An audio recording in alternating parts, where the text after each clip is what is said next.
Support for Dipping Milk and Cookies comes from Axel Strat LLC, but we'll get into that a little bit later. In the meantime, let's jump into today's episode. A villain is an evil fictional character, whether based on a historical narrative or one of literary fiction. Random House Abridged Dictionary defines such a character as a cruelly malicious person who is involved in or devoted to wickedness or crime, a scoundrel, all right, or a character in a play, novel, or the like, who constitutes an important evil agency in the plot. Its structural purpose is to serve as the opposition of the hero character, and their motives or evil actions drive a plot along.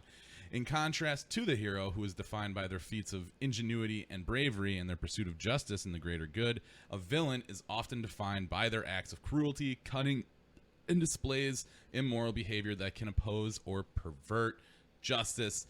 Oh man, that's a word I don't know how to say. The antonym, yeah, whatever. Either way, villains, they have so much more fun. I've always said it, like me and you have always talked, like, okay, if you could be a good guy or bad guy, would you be? Always the fucking bad guy. Yeah, sure, they get caught. Yeah, sure, they'd probably die in the end, but it's a fucking party the entire time. I'll tell you that much. So yeah, we're gonna jump into it. This week we're gonna do the Batman versus Superman, but the yin to the yang. Now it's our favorite favorite villains. So yeah, let's jump into it. What's the podcast called? Dipping Milk in Cookies. Hooah!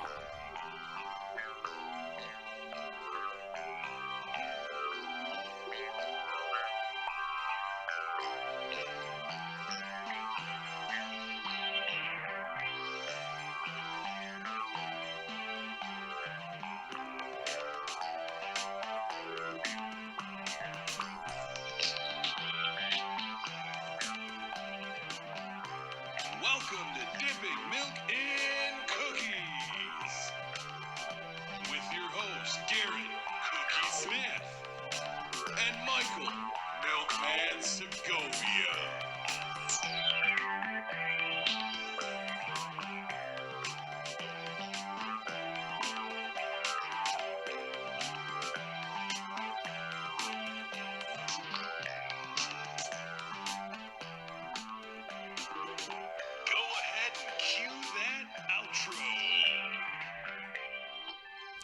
All right. Welcome to another awesome episode of Dipping Milk and Cookies, guys. I am Garrett, your Cookie Commander Smith. Hair in the mouth, lovely. With me, as always, Michael Master Motherfucking Milk Segovia. What up, Pimp Juice? Sup? Sup? It's the best.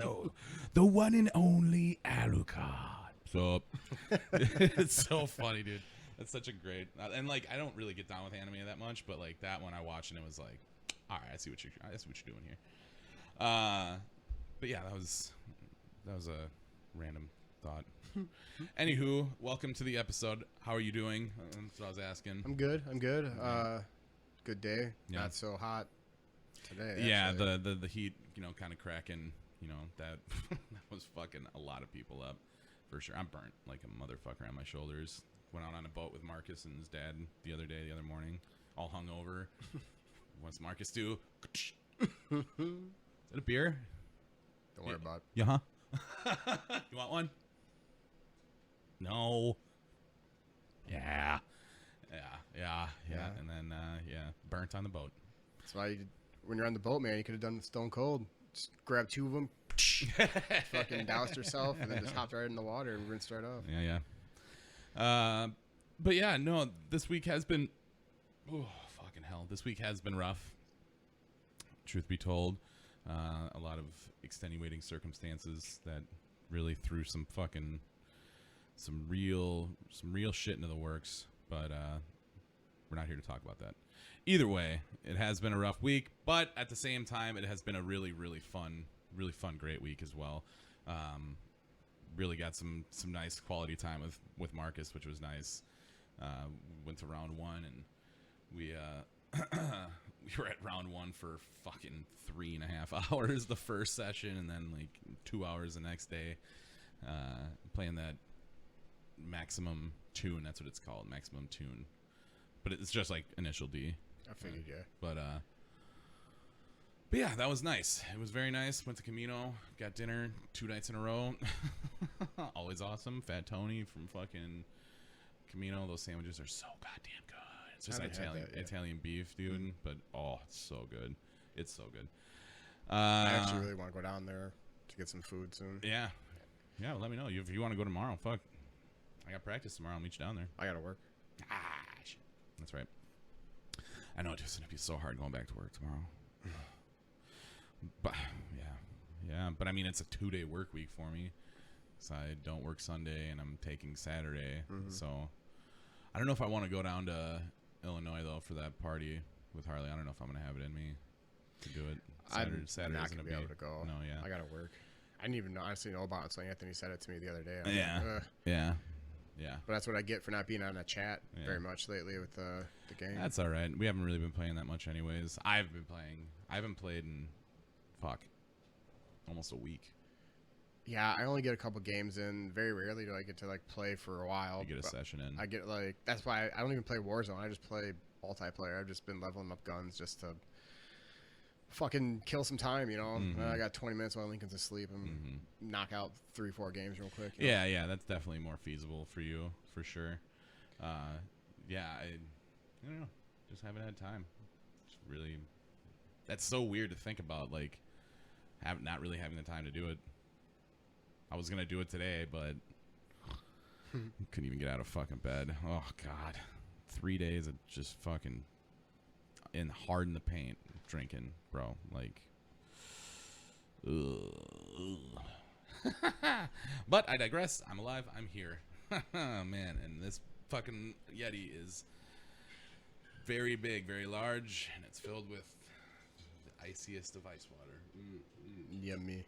That thing does keep shit cold for a long time. Remember using it last summer out cutting grass, like Fill it hours. With ice. Fill it up with ice once, and the ice would last me all day.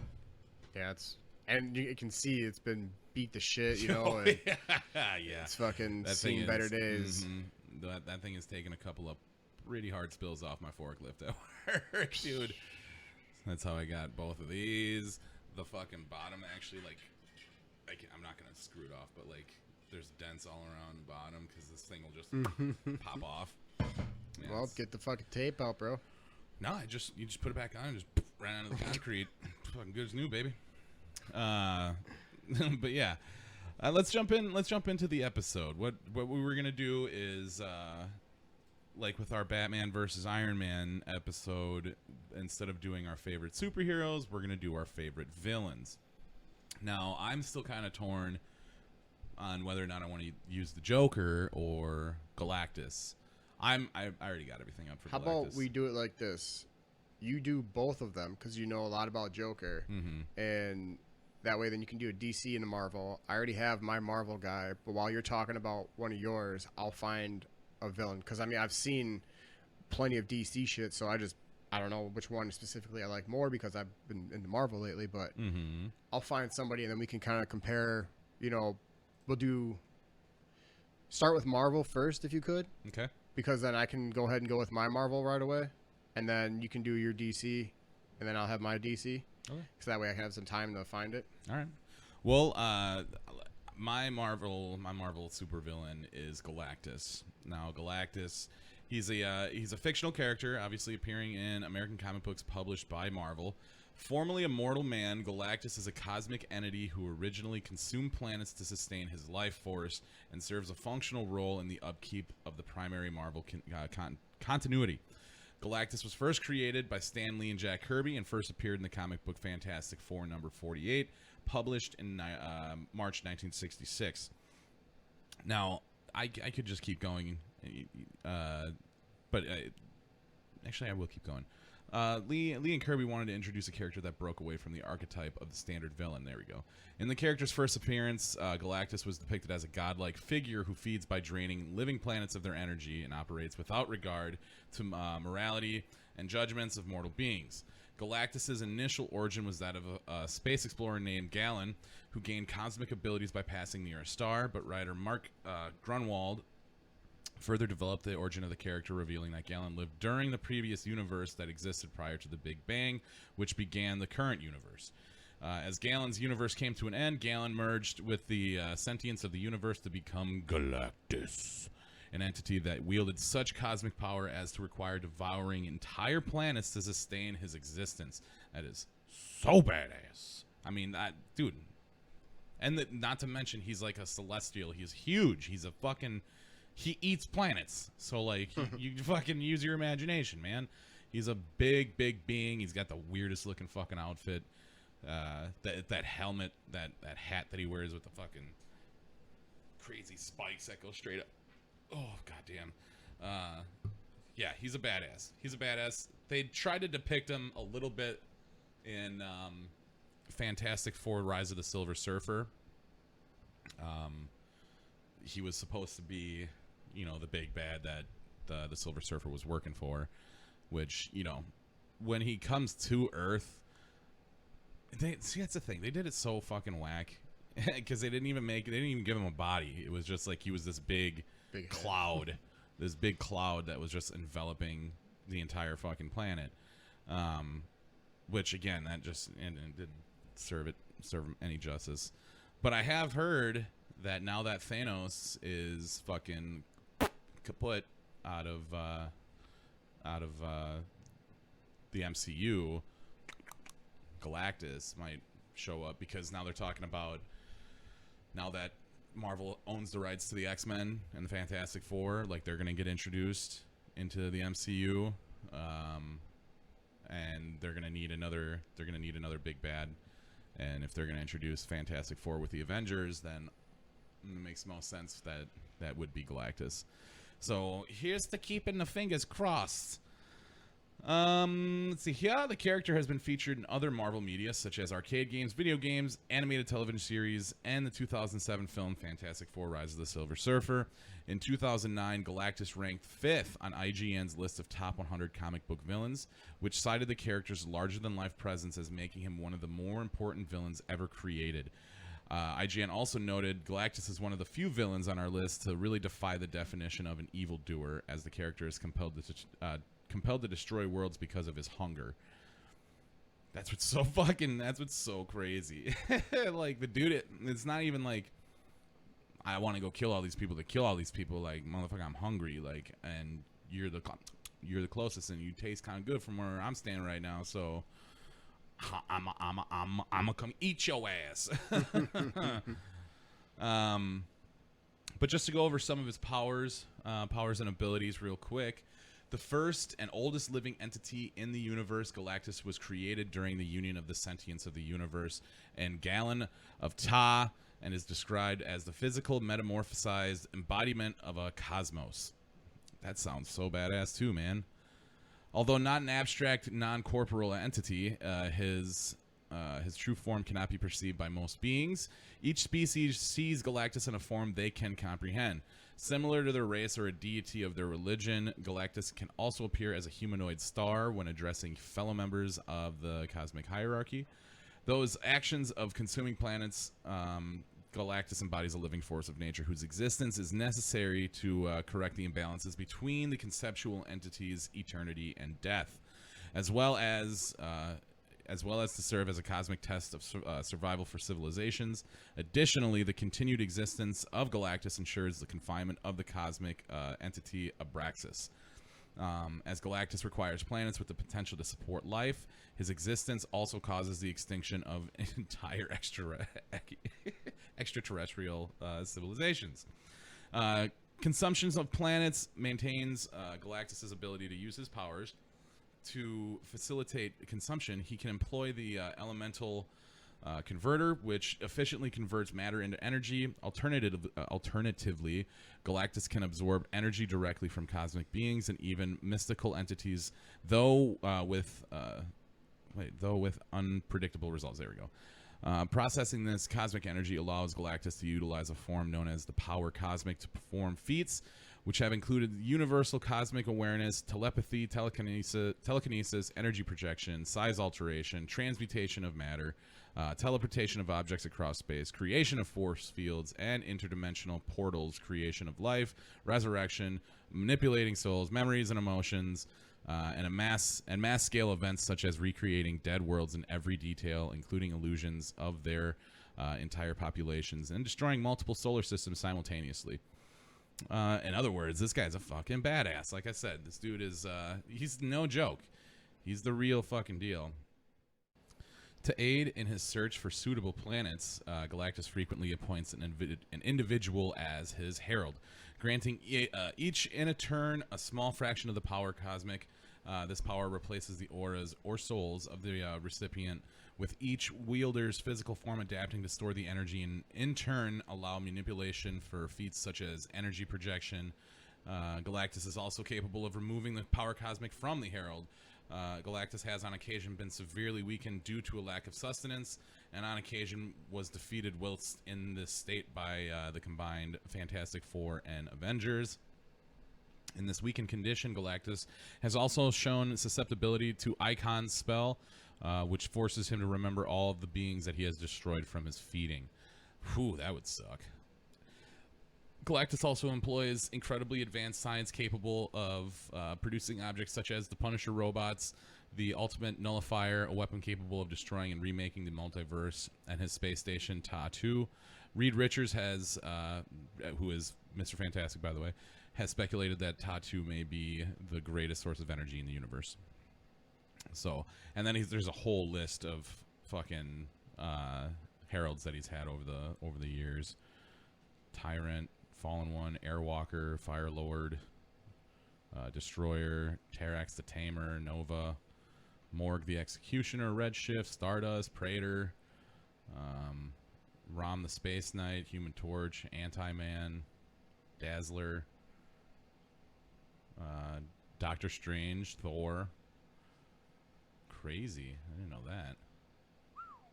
That's pretty cool, man. So in other words, the guy I picked is a fucking badass. He's somebody not to be trifled with. He's a cosmic killer. So luckily for you, I know who you picked for your guy from Marvel, and he's also a galactic badass. But I mean, I'll agree it's not on that same level, but he's definitely a beast. Somebody that I definitely would not want to fuck with. Yeah. Well, in my dad bod state, if I was maybe a fucking superhero or something, I'd be like, yeah, all right, take my chance. So the person that we're talking about is Ronan the Accuser, and he's from Guardians of the Galaxy. He was in the first one, and he also had a spot in Captain Marvel, because that was supposed to be like the before, precursor. Yeah.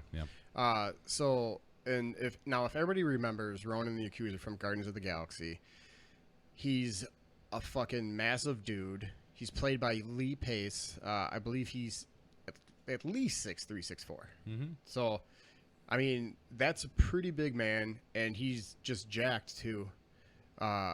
He's got, let's see, his aliases: Ronan the Accuser, Kree Fanatic, Terrorist, Radical, Zealot, Boy, which Thanos calls him. That nice little scene there is like, boy, Whack Job, and then the best one that he was given by Star-Lord was Big Turd Blossom.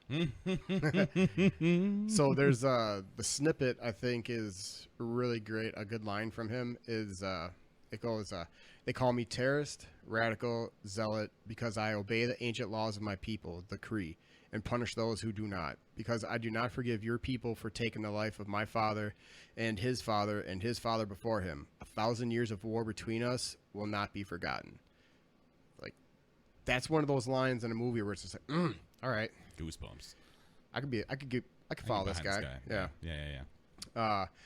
But Ronan was a radical Kree warlord and former member of the Accusers. In 1995, during the Kree Skull War, Ronan worked with Jan Rog and the Star Force after the ambush on Torfa to wipe out the last of the Skrull refugees. Ronan and the Accusers were then called to drop warheads on Earth to wipe out the remaining Skrull opposition there, but was forced to retreat when Captain Marvel launched a counteroffensive against the Kree, promising retribution. So then there's the tie-in to the movie. Further disguised by a peace treaty made between the Kree Empire and Xandar, Ronan initiated a new campaign to eradicate the Xandarians by forging an alliance with Thanos. So then everybody remembers that part too, with the stone, offering the orb in exchange for the destruction of Xandar. After a long search, Ronan acquired the orb, but after seeing its true destructive capabilities, betrayed Thanos and chose to take the orb's power for himself. Using his newfound power, he attacked Xandar, only to be defeated and killed by the Guardians of the Galaxy. So he took that stone, or well, the orb, which was the stone, and he smashed it into his hammer. And now, I've always been a really big fan. That was another thing that really drew me to his character, was the fucking Warhammer. Mm-hmm. You have to be a beast to throw around a Warhammer. Those things are heavy as fuck. Yeah. So, like... Yeah, right in the beginning of the movie, too. And that They dude, fucking they just- they put him in that, like, Yeah. thing, and he just fucking completely Gallagher's his fucking skull. Yeah, I mean, the Warhammer is a devastating weapon. And especially when you throw a stone in there, it just... And with his powers that he already has, like, I'll get into that a little bit, too. But, like, just him as an... I don't know. Dude, this picture here just looks so badass. He's standing right in front of the Dark Astrid, his ship. I mean, that ship just looks imposing. You see that thing flying in, you're just like, yeah, we're dead. You know? Yeah. What are we going to do? Yeah. But he's definitely one of those guys that, I mean, if he had not died, I really think he could have had a good run in the MCU for a little bit. Mm-hmm. But maybe they can do some, more precursors per se. And now that I feel like time travel is a thing in the MCU, like, that's going to be a big open door for bringing some characters back. Oh, yeah. I mean, well, I don't think we'll see, like, Captain America or Iron Man. No. and stuff, The but, ones like, that are dead, they're dead. They're dead. They're not coming back.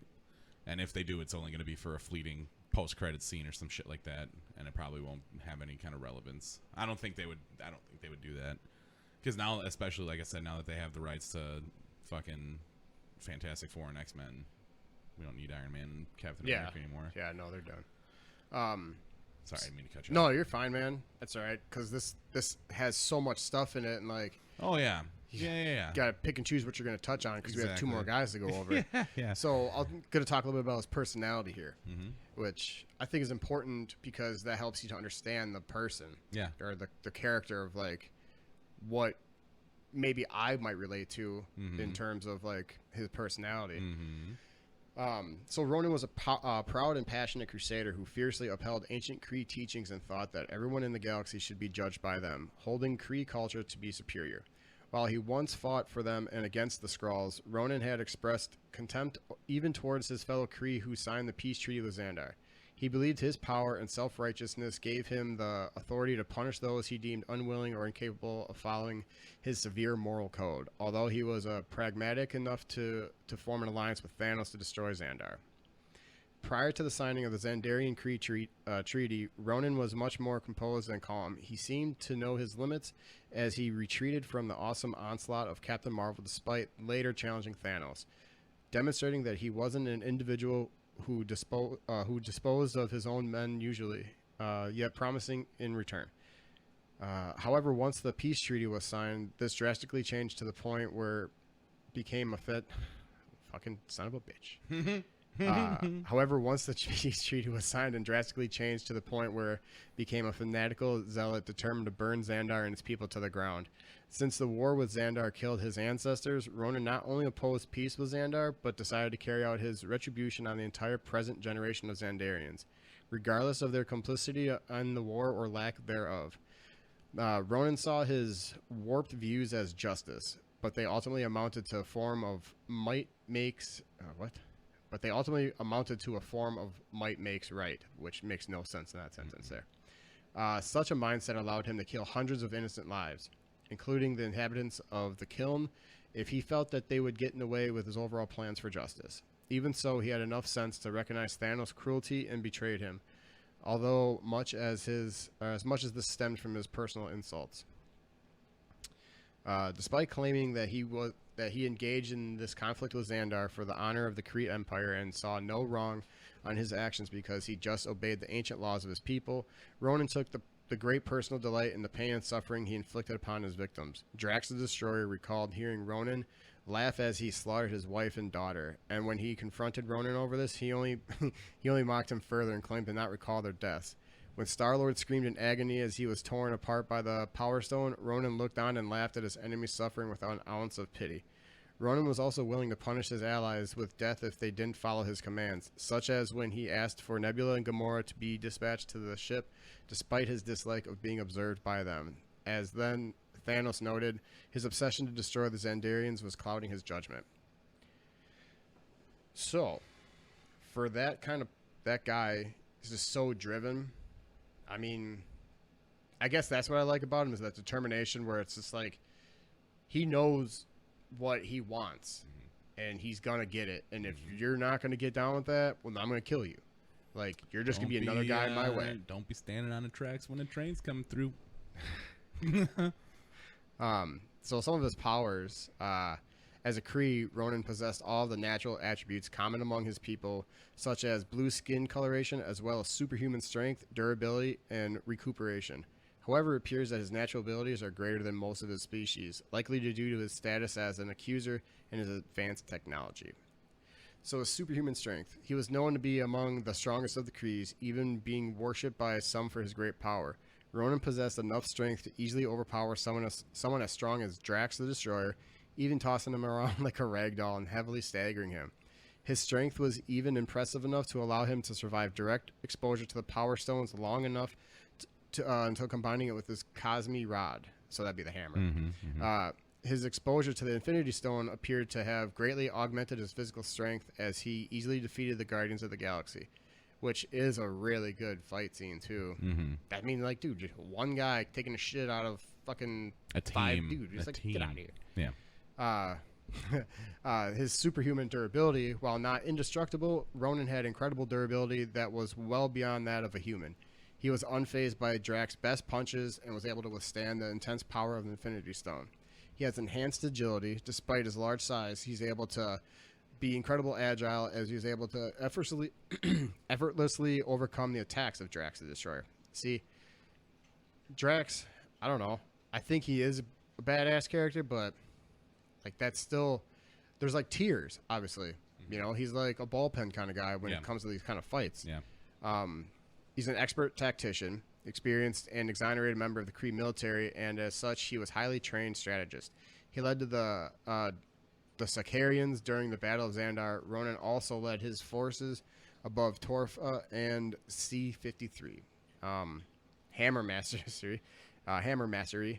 Thanks to his training, Ronan is extremely proficient in wielding melee weapons, especially his hammer, the Cosmi Rod. He's got a nice armor called, the Kree armor. It's a technology advanced battle suit that enhanced his strength and durability to the levels higher than they already were. The armor was powerful enough to not shatter when shot in the chest plate with the Hadron Enforcer, although Ronan's strength had been considerably increased by this stage. Let's see, he's got some allies, which are bad guys. The Kree Empire, the Star Force, Korath the Pursuer, a former subordinate, Sicarians, they were subordinates, Nebula, Gamora, Exelion monks, I think that's how I say it. But his enemies, that list is a lot longer. Oh, yeah. Everybody else. Yeah, pretty much. So, I mean, yeah, same thing. Can just keep going on and on, because this seems like this is really the Guardians, because that's the story, you know, that's where he's mostly from. Yeah. But I think if they were to actually give this guy, like, a fucking movie, I think it'd be a great movie. Yeah. The storyline, because there's a lot of meat to it. There's a lot of meat to that character, for sure. That's the one thing that's great about all these, you know, superheroes and villains, is there's so much source material to really, like, dig into, and just, like, I have no doubt in my mind they could make a movie off of Ronan the Accuser, for sure. For sure they could. But they won't. You never know. They might. But yeah, no, he's dead, so probably not. Unless it was a time prequel, travel type of movie, or the time travel stuff. But now the most important question: who's winning, Galactus or Ronan? Well, I think Galactus is gonna win, but Yeah. Ronan would definitely Yeah. not. Well, he wouldn't even give him like a run for his money. He would just definitely be like. I feel like Ronan would negotiate with him. That's what I was gonna say. Like, let's work together. Like, I'll be the grunt. I'll be your subordinate. Right? You just, let me be your herald. I'll be your herald. Let me take care of this. Right?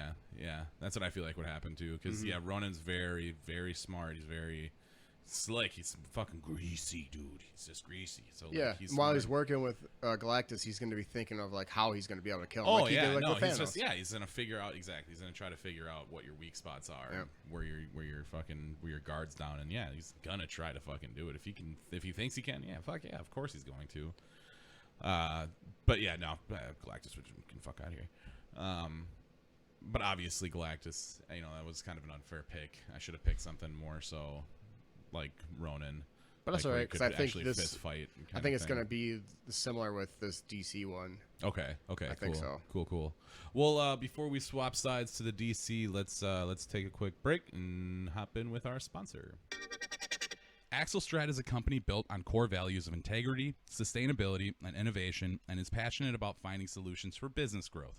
By working together, they will find activities that add value to your business while creating a framework that is flexible yet structurally sound and allows your business to grow profitably. Alex Weber, founder of Axelstrat, is bringing a new, fresh, organic approach to doing business in today's ever-changing landscape. Equipped with a Bachelor's of Business Administration, Accounting from the University of Wisconsin-Milwaukee, Associates in Music Production and Recording Technology from Madison Media Institute, and coupled with real-world experience as a financial controller, Alex is a leader in business administration using analytical and creative approaches to developing sustainable business growth strategies. Now, right now, our listeners are going to receive 15% off any service for up to the first $300. Yes, you heard that right. 15% off any service for up to the first $300. Let me explain here, folks. Anyone who has looked into any kind of photography, videography, graphic design, branding, social media management knows that it can be a little pricey. Okay, so why pass up on a fantastically ridiculous deal? Again, 15% off to the first $300 when you use the code DMC. Okay, very, very important, guys. Make sure he knows that we're the ones that sent you to him. Otherwise, you will not be able to get this deal. To reach the great staff at Axelstrat, please call 818-585-8742 or send an email to ateam@axelstrat.com. Again, that is ATEAM@axelstrat.com. The number again, 818-585-8742.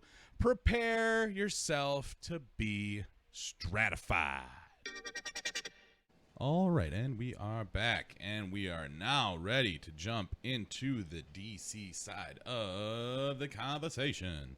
Do you want to go first? Did you pick your guy? Oh, yeah, you already did pick your guy. Do you want to lead us off here? Yeah, I can do that. All right. So I picked Lex Luthor. So everybody should know that that's like Superman's arch Joker. enemy. That's Superman's yeah, Joker. Exactly. Good. That's a good way to put it, actually. Yeah, I like that. So he was originally a mad scientist, but since the late 1980s, he has more often been portrayed as a power-mad business magnate, the CEO of LexCorp. And like I was saying before, it's like a comparison to Tony Stark in the Marvel Universe, just a bad guy. It's an evil version. Yeah, which I think that's really why I like him, because he's just like Iron Man, you know? Kind of, but not. He wishes to rid the world of Superman because Superman is a threat to humanity, but really because he envies Superman's popularity and influence. Given his high profile as a supervillain, however, he has often come into conflict with Batman and other superheroes in the DC universe. Lex Luthor is an ordinary human and has no natural superpowers, but occasionally wears a war suit, a suit of mechanized armor that gives him enhanced strength, flight, advanced weaponry, and other capabilities, again, like Iron Man. The character was ranked 4th on IGN's list of top 100 comic book villains of all time, and it has the 8th greatest villain by Wizard on its 100 greatest villains of all time, which is really impressive, too. You think about it, because you just talked about Galactus, and I was talking about Ronan, and, between DC and Marvel, there's to be number 8. That's pretty fucking impressive. Hell yeah. So Luthor is one of the few genre-crossing villains whose adventures take place in a world in which the ordinary laws of nature are slightly suspended.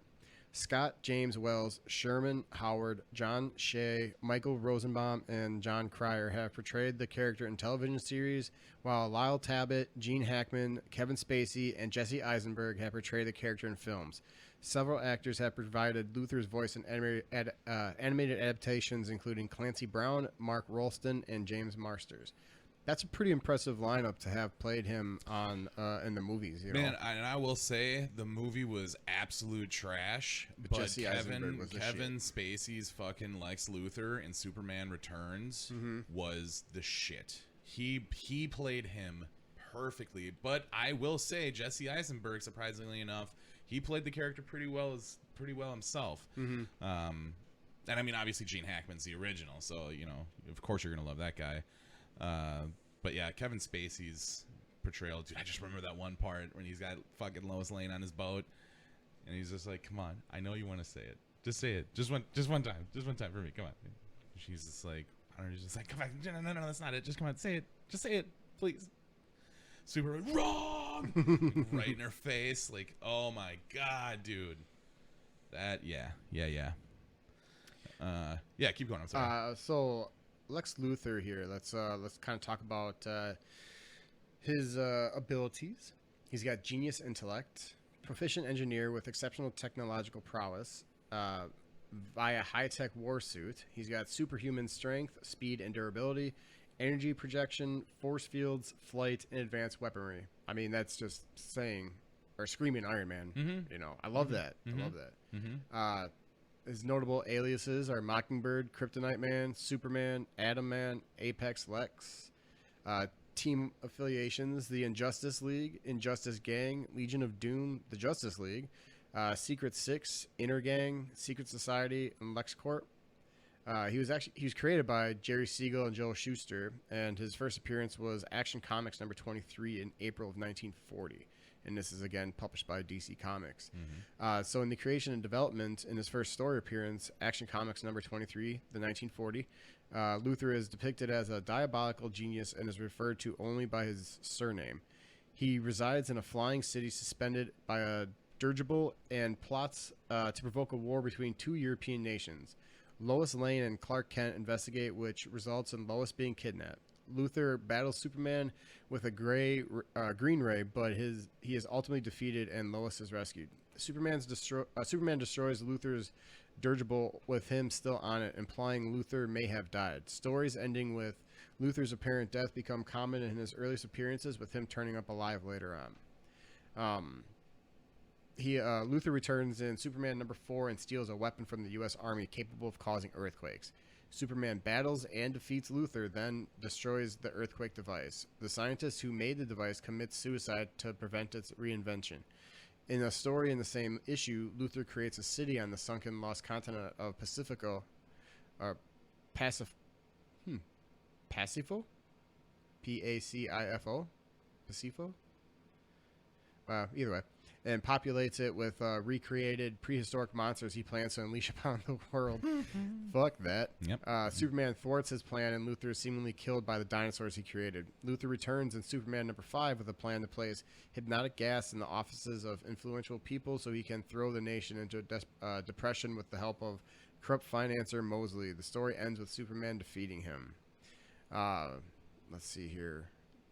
Well, I guess in comparison with Lex Luthor and to some of the other bad guys, like having the ability, it seems like this guy just doesn't die. He always like manages to figure out how to bring escape at himself something back. like that, and that's amazing because he's a human. Like they said, there's no special abilities or anything about him besides Just his smart and suit rich. smart and shit. Yeah. Kind of already went over the powers and abilities. Yeah, I mean, I guess that's kind of like what I'm gonna give you for the Lex Luthor. All right. Well, let me take the con here and hop on the Joker, because I mean, obviously, being the Batman guy that I am, the Joker is the only answer for our favorite villain out of DC.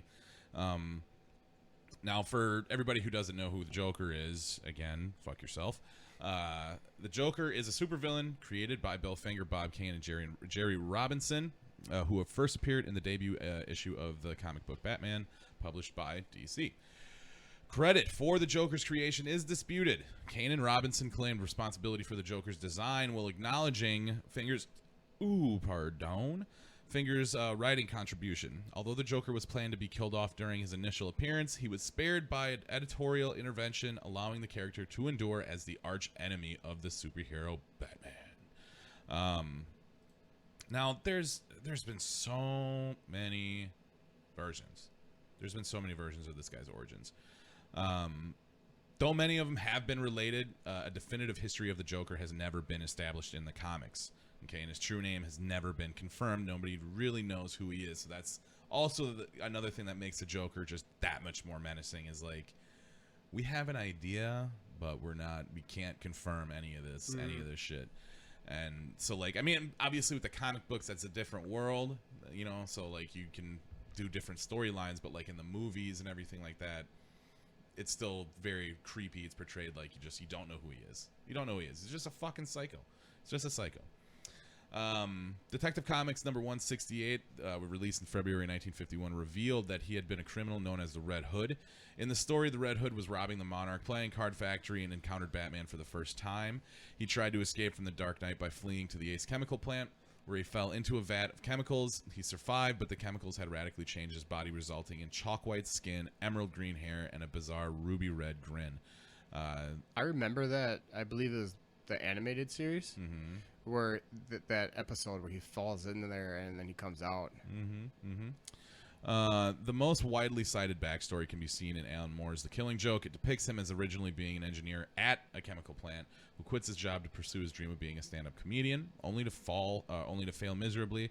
Desperate to support his pregnant wife, Jeannie, the man agrees to help two criminals break into the plant where he was formerly employed. In this version of the story, the Red Hood persona is given to the inside man on every job, thus it's never the same man twice. This makes the inside man appear to be the leader, allowing the two ringleaders to escape. During the planning, police contact him and inform him that his wife and unborn child have died in a household accident. Strucken with grief, he attempts to back out of the plan, but the criminals strong-arm him into keeping his promise. As soon as they enter the plant, however, they are immediately caught by security and a fatal shootout ensues in which the two criminals are killed. As he tries to escape, he's confronted by Batman, who is investigating the disturbance. Terrified, the engineer leaps over a rail and plummets into a vat of chemicals. When he surfaces in the nearby reservoir, he removes the hood and sees his reflection: bleached, chalk-white skin, ruby red lips, and emerald green hair. These events, coupled with his other misfortunes that day, drive the engineer through the massive personality shift that results in the birth of the Joker.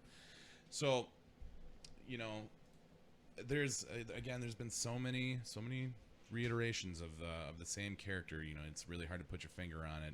All I know is the Joker is the embodiment of a true psychopath. Like, he doesn't have... The Joker possesses no superhuman abilities, okay? Instead, using his expertise in chemical engineering to develop poisonous or lethal concoctions and thematic weaponry, including razor-tipped playing cards, deadly joy buzzers, and acid-spraying lapel flowers, the Joker sometimes works with other Gotham City supervillains, such as the Penguin and Two-Face, and groups like the Injustice Gang and Injustice League. But these relationships often collapse due to the Joker's desire for unbridled chaos. Kind of sounds like Ronin. Yeah. Minus no power. The 1990s introduced a romantic interest for the Joker in his former psychiatrist Harley Quinzel, also known as Harley Quinn, who becomes his villainous sidekick. Although his primary obsession is Batman, the Joker has also fought other heroes, including Superman and Wonder Woman. Now, in a versus scenario, in a versus situation, I pick the Joker, and obviously I want my guy to fucking win. But I already know Lex Luthor would fucking take him out in like a heartbeat, dude. Mm-hmm. Like, if you really wanted to. Because if you really think about it, again, the Joker, he has no superpowers. He's not superhuman strength. He doesn't have any of that shit. He's just crazy. Genuinely, legitimately genius levels of crazy. Yeah, but at the same time, he fought Wonder Woman and Superman somehow. No, exactly. I'm not saying that he would fucking just get completely bitched out, but I don't know. I feel like if you have Lex like would probably come up with something just he's real got like crazy. a grid of satellites, I'm sure, Yeah. to just shoot missiles down wherever this fucking guy is. I swear to Christ, I have had like a hair in my mouth this whole time, and I don't know what it's stuck on. I don't know. That sucks. I hate that. Yeah, it's really annoying. But yeah, the Joker to me again, he's just he's so badass, man. He's just so funny. He's comical. But he does everything so crazy, so goddamn crazy. But yeah, let's see here.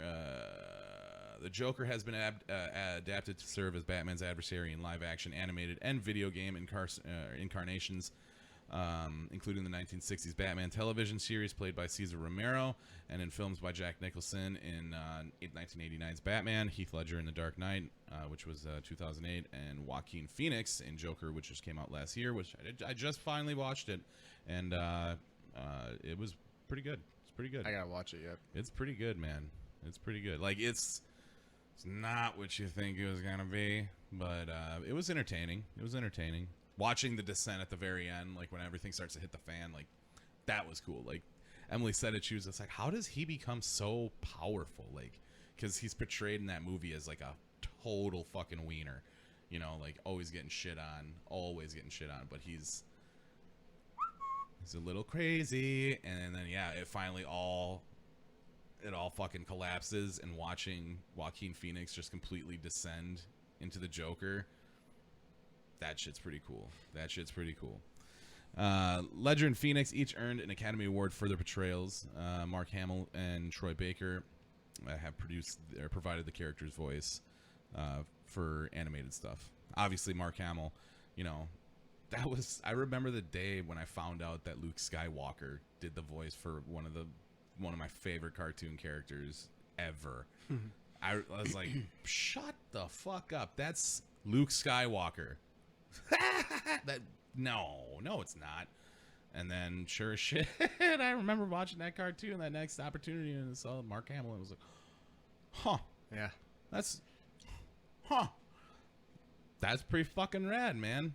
And the dude literally has been doing the voice for the Joker for fucking 20 plus years. Fucking almost 30 years, if you think about it, because the animated series came out in 94 to 96, I think. In fact, let me just look that up real quick. That's still pretty impressive to be able to do the voice for a character for that long. Yeah, that's what I'm saying. It ran number of seasons, 4 seasons, 92 to 95. 92, 95. Yeah. Okay. Yeah. And then all of the fucking all of the shit that came after that, all the video games, all the other different takes of the cartoon. You better believe it was Mark Hamill. That Troy Baker name, that's the guy who's been doing it in the Arkham video games. I think Mark Hamill did Arkham Asylum and Arkham City, but Troy Baker did it for Arkham Knight. Pretty sure. Is there? No.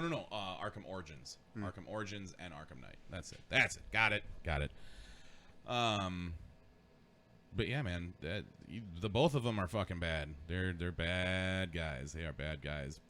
But it would be interesting to see Lex and the Joker go at it, because again, I would imagine Lex would show up with his fucking war suit, and the Joker would just have a fucking warehouse just booby trapped to high hell, and yeah, that would be an interesting fucking fight.